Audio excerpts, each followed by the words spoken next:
কারণ ওনার ভিতরে বিরাট ব্যবসা, ওদের মুখে এবং ওদের কর্মে কোন স্থানে, কোন ঘাটে, কোন অবস্থাতে মিল নেই। একটা কথা আমি সবার কাছে আরজ করি, দুই ইংরেজিতে মানে এক ইংরেজিতে বিএনপির সঙ্গে জোট বেঁধে ওরা ক্যাবিনেটে সংসদে গিয়েছিল। তো যাওয়ার আগে হাটে মাঠে গলিতে মাহফিলে সর্বস্তরে কি বলছিল যে সঠিক ইসলাম কায়েম করব। আমি এটা বলছি বানানো না, আপনার শুনছেন? সবাই শুনছেন। যাওয়ার পরে আপনাদেরকে আমি জিজ্ঞাসা করি,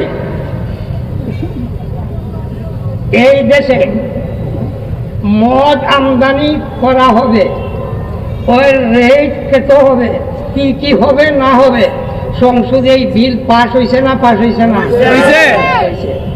একজন মৌদুদিবাদী নেতা কোন দিন কোন অবস্থায় কি বলছে যে আমরা এই হারাম বস্তু দেশে আমদানি করতে দিব না?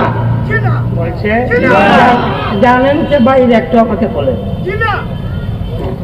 অপরদিকে বলছে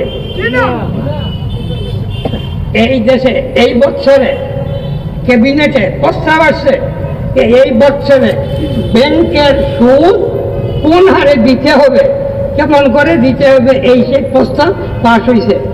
কোনদিন বাধা দিছে?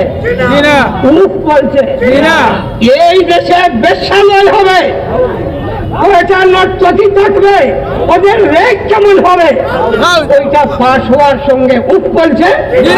তাহলে আপনারা বিচার করেন এই সংসদে যাওয়ার আগে কি বলেছে এবং সংসদে যাওয়ার পরে তাদের অবস্থা কি, এইটা আপনাদের কাছে বিচার করতে।